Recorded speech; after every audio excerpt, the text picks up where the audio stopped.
So okay, actually, I am not the Tucker Carlson expert on Iran. You're a senator who's calling for the overthrow of the government. You're the one who don't know anything about the country. No, you don't know anything about the country. You're the one who claims they're not trying to murder Donald Trump. Now, let me say this right off the top. Ted Cruz had no business whatsoever going into this interview with Tucker Carlson.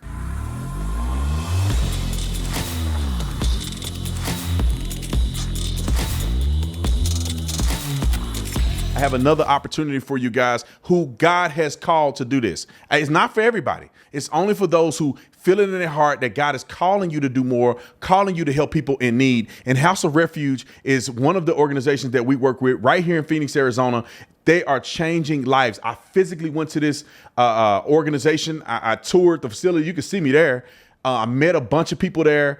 And I'm going to show you the guy that I met that literally, when he gave his testimony in the chow hall, I literally teared up. I tried not to cry in front of everybody. All right. But they are doing tremendous work, especially for women who are single with children. I mean, they are just making things incredibly better. Brian's story was absolutely tremendous. Him coming off the street, being in the program, turning his life around, also giving back to the program once he had a successful journey. So you are helping people just like Brian and others have a life of purpose and get back on their feet. So essentially all it is 30 people. It costs about $1,000 a month to house an individual. We want to help 30 people, which equals $30,000. Now, you don't have to give $1,000. I'm going to give $1,000 to help at least one person, but you can give any amount, whether it's $10, $15, $20. Y'all know how we do it. When we all work together, we can accomplish incredible, incredible things. So make sure you hit the link in the description section. You will land on this page and go in and donate whatever God has put in your heart. So go to the link in the description section and let's support somebody today. Now, let me say this right off the top. Ted Cruz had no business whatsoever going into this interview with Tucker Carlson. One, because it's not an interview that's had in good faith, in my personal opinion. The second is that he's unprepared to no end. And I don't know what he was thinking, going to talk to Tucker Carlson, knowing how Tucker Carlson is, and then going in there unprepared to have a good answer for anything that Tucker asked him. Now, I will say this. One thing that you will learn about debates is debates are not about who wins the debate. It's about who you think win the debate. That's the part of debate. So people use tactics to win a debate, although they're not winning the argument. And I think that Tucker Carlson is necessarily, in the clips that I'm going to show you, is necessarily not winning the argument or not. It's just that he used a tactic to discredit his opponent. Therefore, you don't believe anything that Ted Cruz has to say, whether it's logical or not. And I wanted to go through and just kind of clarify a couple things that I feel like Ted Cruz failed on in this debate style interview with Tucker Carlson. Wrote a clip. How many people live in Iran, by the way? I don't know the population. At all? No, I don't know the population. You don't know the population of the country you seek to topple? How many people live in Iran? 92 million. Okay. Yeah. How could you not know that? Now, time out. I don't. This is a debate tactic.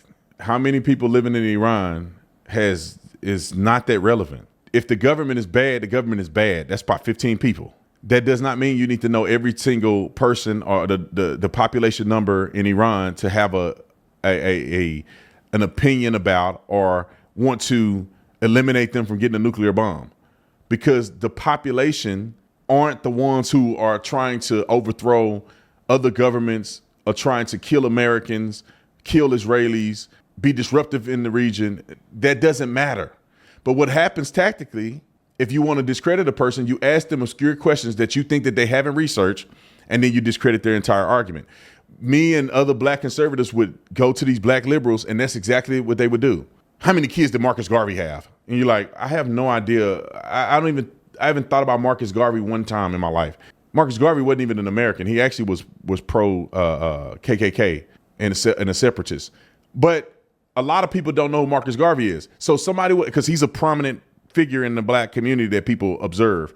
And so if you don't know who Marcus Garvey is, they'll throw that out there and throw some other obscure black leader out there and say, you talk about black, you don't even know black history. It's like, well, what I'm saying has nothing to do with that. Let me just give an analogy and I'm gonna finish the clip.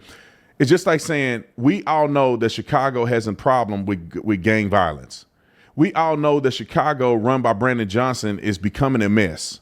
We have seen him time and time again support illegal aliens over their own citizens. And Brandon Johnson is not a true leader, in my personal opinion, based on what we've seen. We see shootings every weekend in Chicago. They have the highest murder rate out of anywhere in the country by number. That's clear. But what happens is I go in an interview with somebody and they go, how many black people live in Chicago? Well, this is a city that you want to overthrow the mayor. You think the mayor should be replaced. You don't even know how many black people live in Chicago. What's the demographic of Chicago? How many people were killed last weekend in Chicago? It's like, well, I don't know how many people were killed last weekend in Chicago. The overarching reality, and I could just look it up if I need to, the reality is that too many people are getting killed in Chicago. Roll the clip. Sit around memorizing population tables. Well, it's kind of relevant because you're calling for the overthrow of the government. Why is it relevant whether it's 90 million or 80 million or 100 million? Why is that relevant? Because if you don't know anything about the country... I didn't say I don't know anything about Okay, what's the ethnic mix of Iran? They are Persians and predominantly Shia. Okay, this is cute. It's not okay. even... You don't know anything about Iran. So okay, actually, I am not the Tucker Carlson expert on Iran. You're a senator who's calling for the overthrow of the government. You're the one who don't know anything about the country. No, you don't know anything about the country. You're the one who claims they're not trying to murder Donald Trump. You're the one who can't figure out if it was a good idea to kill General Soleimani, and you said it was bad. You don't believe they're trying to murder Trump. Yes, I do. Because you're not calling for military strikes against them in retaliation. And if you really believe that... We are carrying out military strikes today. You said Israel was. Right, with our help. I said we. Israel is leading them, but we're supporting them. Well, you're breaking news here because the U.S. government last night denied, the National Security Council spokesman Alex Pfeiffer denied on behalf of Trump that we were acting on Israel's behalf in any offensive capacity. No, we're not bombing them. Israel's bombing them. You just said we were. We are supporting Israel. You're a senator. See, this is called a debate tactic because anybody with a brainstem knows that we work vicariously through and proxy through Israel. That's what's happening. If you think somehow Israel is carrying out strikes in Iran solely on their own accord, where they get the money from? Where they get the ballistic missiles from? Where do they get support in the region from? America. We give them hundreds of billions of dollars for defense. Of course, we are in part responsible for what they're doing. They're our biggest ally, or at least one of our most important allies. Well, yes, we are. But Ted Cruz don't know how to answer it like a man with confidence. And what does Tucker do? Tucker is not really challenging him on a legitimate point. He's making him look like a fool. Therefore, a person wouldn't believe anything he's saying. No, we're not technically dropping bombs on Iran. Technically, Iran did not carry out the attacks on October the 7th, but they are proxy through it. They funded it. They helped train the militia. They helped prop up I can't think of the name of the people now. It's left my mind. But they're propping up these military activated individuals who are doing certain things as proxy. Everybody knows that. Hezbollah and all of these are being funded by Iran. Same thing with America. A lot of people that are acting on behalf of America and American interests are propped up by America. That's just what it is. And Ted Cruz, unprepared for an interview, can't articulate that clearly at any rate. Roll the clip.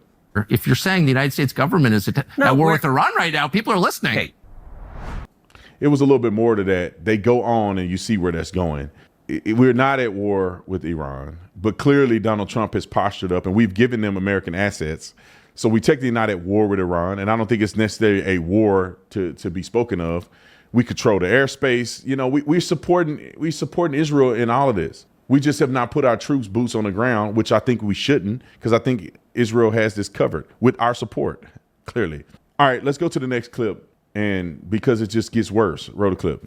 Growing up in Sunday school, I was taught from the Bible, those who bless Israel will be blessed, and those who curse Israel will be cursed. And from my perspective, I want to be on the blessing side of things. Of those who bless the government of Israel? Those who bless Israel is what it says. It doesn't say the government of, it says the nation of Israel. That's in the Bible. As a Christian, I believe that. Where is that? I can find it to you. I don't have the scripture off the tip of my... You pull out the phone and use the Google. It's in Genesis. But so you're quoting a Bible phrase. You don't have context for it. And you don't know where in the Bible it is, but that's like your theology? I'm confused. All right, here you go.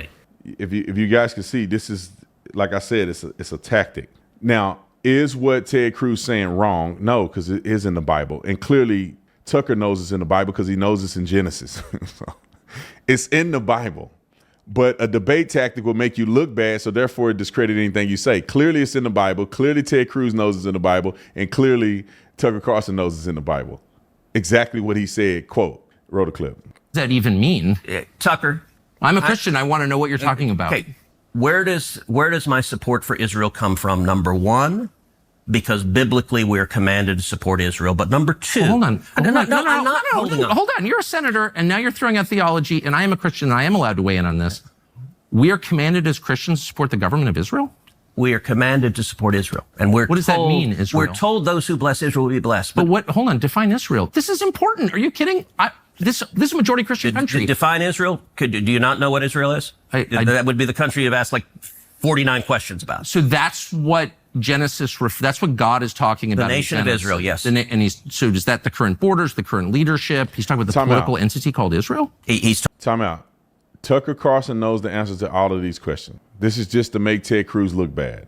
It is clear in Genesis that there was a promise to Abraham and all of his descendants that they would inherit the land, which is in Genesis, Exodus. I mean, you can go down the list. I can show you the scriptures. I wrote them down. It's clear what the geographical location is. All of those things are clearly biblical. And when it comes to supporting Israel, it's the people of Israel, God's chosen people, the persons in this region that was also the promised land that was promised to the people. So blessing the people and the land that was promised to the people are what really Ted Cruz is trying to say, but he's unprepared for an interview, and that face says it all. But Tucker Carlson, if he claims he's a Christian and he's going to challenge theology, he knows it's in Genesis, then he do already know these questions. He's just trying to make Ted Cruz look bad and not really answer the question about what's really going on. It is very clear that the Bible talks about God's chosen people, Israel, which is the Jewish people who practiced the law of that was given to Moses. As we can still tell that there's a place right now geographically where there's people who practice the law of Moses, where Jesus came from. I mean, we can go down the list. Those same individuals, the descendants of Abraham, descendants of all of the Jewish people who were blessed in that lineage, are the people who are considered to be Israel. And the location obviously was promised, and the vision was given to Moses and others of what that landmass looks like, what geographical location that was, and that was considered to be the promised land. Every Christian should understand that, in my personal opinion, is that we are called to bless God's chosen people, and we are to acknowledge the land that was promised to his people. Not by me, not by Benjamin Netanyahu, but by God himself. And this is what Ted Cruz is trying to say, but he's unprepared to talk about. Roll the clip. Talking about the nation of Israel. Yeah, nations exist, and he's discussing a nation. A nation was the people of Israel. Is the nation They're the God's descendants of referring Abraham. to in Genesis, is that the same as the country run by Benjamin Netanyahu right now? Yes. It is. Okay. And by the way, it's not run by Benjamin Netanyahu as a dictator. It's a democratic country that elected. He's the prime minister. Right. What? But just like, America is the country run by Donald Trump. No, actually, the American people elected Donald Trump. The same principle This is there. silly. I'm talking about the political entity of modern Israel. Yes, and that is You believe Israel. that's what God was talking about in Yes. Genesis. I do, but that country's existed since when? For thousands of years. I'm gonna get to this in a minute because he goes down a rabbit hole. The question is, and this is why I have such a beef with Tucker Carlson, is because the questions and the conversation is not in good faith. These two men who are supposed to be Christians should have a conversation scripturally, not one person trying to make the other look bad and just denying all the factual basis of what the Bible actually says. When we talk about blessing Israel, the government structure is a structure that has been put into place, and the people of Israel have voted for Benjamin Netanyahu. Not everybody. And not everybody agreed with the Roman rule back when Jesus was alive. Not everybody agreed with the structure of government, even when you go all the way back to biblical leaders. It has not always been perfected, but you should obey the laws of the land. You should obey those who are in authority, and the people will outlast Benjamin Netanyahu. The land is there forever. So these are the things that I think Ted Cruz should have been saying, but I feel like he was caught off guard and he's all flustered. But it's not about supporting the government structure of Israel today, currently. That's not what this is all about. There will be someone that come and replace Benjamin Netanyahu at some point. There's also a religious structure that's within Israel that is not necessarily the government structure. The people who are rabbis, the people who are Orthodox Jews, that all they do is read the Torah, interpret the Torah. I mean, different things like that. That's beyond the government structure of Israel. You have the religious, and then you have a government structure. You don't have to be a religious Jew to be the head of a government structure of Israel. Not every Israeli in Israel is a Jew, a practicing Jew, an ethnic Jew, or even what I say practicing meaning a religious Jew. There are Arabs that live there. There are other people that live in Israel. But the protection is that there should be God's people who are the Jewish people or descendants from Abraham that should be have access to and have freedom in a land that was promised to them. That's the simple fact of this. Roll the clip. Now, there was a time when it didn't exist, and then it was recreated just over 70 years ago. I'm saying, I think most people understand that line in Genesis to refer to the Jewish people, God's chosen people. That's not what it says. Okay, Israel, but you don't even know where in the Bible it is. All right, so I encourage you to go to tuckercarlsons.com to look up the rest of the interview if you want to watch more of it. But the short and sweet is that I'm starting to not like Tucker Carlson more and more and more.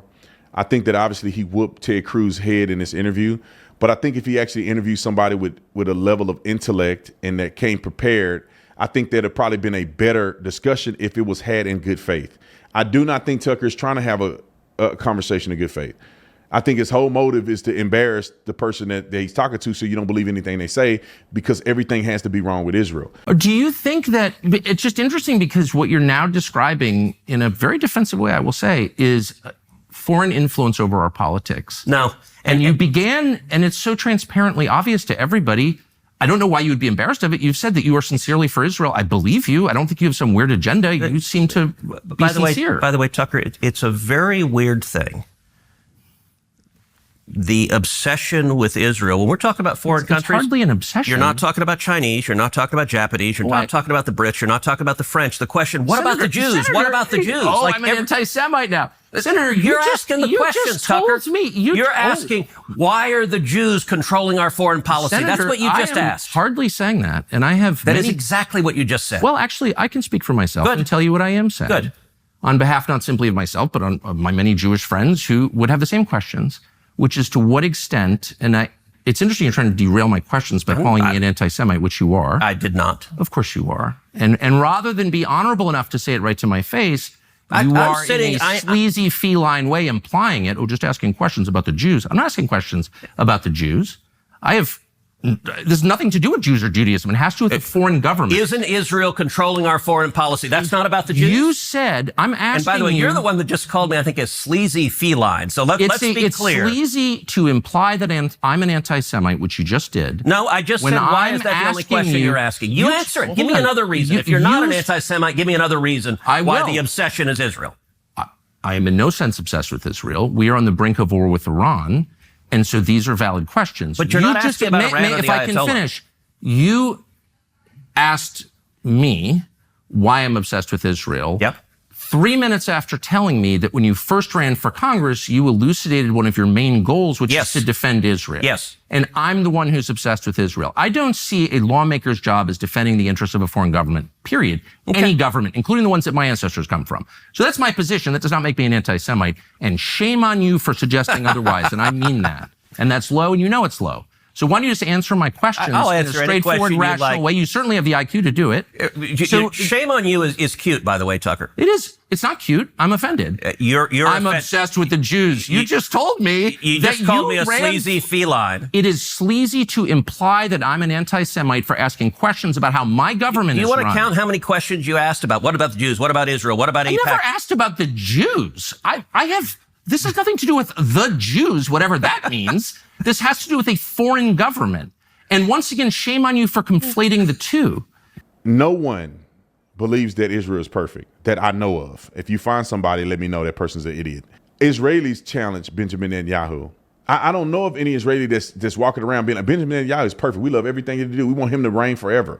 Nobody's saying that, not that I know of. People are criticizing Benjamin Netanyahu and the way that the government system is working in Israel, just like we criticize what's going on in America as Americans. Nobody's saying that they're perfect. Nobody's trying to advocate that they're perfect. Nobody's saying that their military is perfect. Is the American military perfect? No. But we're not going to turn on America and think that God is not with America because sometimes people do things that they shouldn't do. Not everybody in America that claim to be Christians is a practicing Christian. Even though this is a Christian nation, we don't run it like a Christian nation in part. So you can't negate you can't throw the baby out with the bathwater. This is the greatest country on planet Earth, our country. Our country is, by and large, you have the freedom to worship God and be a Christian here without much prosecution or persecution. And Israel is very similar to that.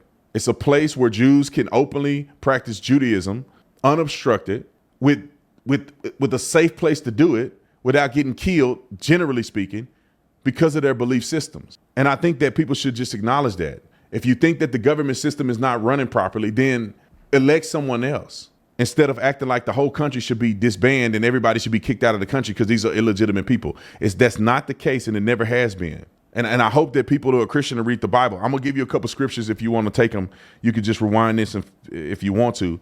When it talks about the promises that were given to Abraham in Genesis 12:7, and it was also, the promise was confirmed in Genesis 15:18 through 20, also in chapter 26, verse 3, and chapter 28, verse 13, which was the promise was given unto Abraham and later Isaac and Jacob, and which were their offsprings, the lineage of Abraham. Then we can go down to the promise of the land of milk and honey, which many people may not know. It has nothing to do with honey. It actually were dates. You know, the dates that you eat. The dates were sweet, and that was considered to be like honey.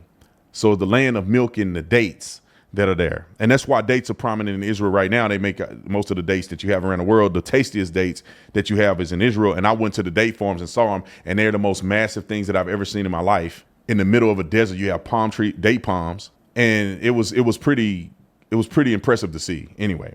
Geographical location was mentioned, and the geographical boundaries of the promised land was mentioned in Genesis 15 or chapter 15, verse 18. It defined that it stretches from the river of Egypt to the great river, the river of Euphrates. And I can go down the list. You can look at it in Exodus and Deuteronomy 34. I got to say, I say Deuteronomy 34, 1 through 4. People know that they read the Bible, but if you don't know, it's chapter 34, Deuteronomy chapter 34, verses 1 through 4.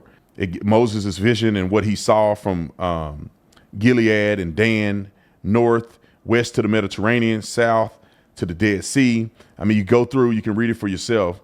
In Judah 15, it outlines the boundaries of Judah, and it goes through. So if you ever want to know what the boundaries are of this promised land, you can look at those scriptures that I just mentioned. You can go back and replay it if you forgot what I had said. And then you can look at the promises. You can look at it in Genesis 12, chapter 12, verse 7, Genesis chapter 15, 18 through 20, chapter 26, verse 3, chapter 28, verse 13. So there's a legitimized promise. There's a legitimized promised land. And all of those things were prophesied to come to fruition. So 2,000 years later, it was there. Right. And then we saw it go away through conquering and wars and all this stuff. And now it is backed because God's promise will never go out void, which means that when he make a promise, the promise will come to fruition no matter if you like it or not.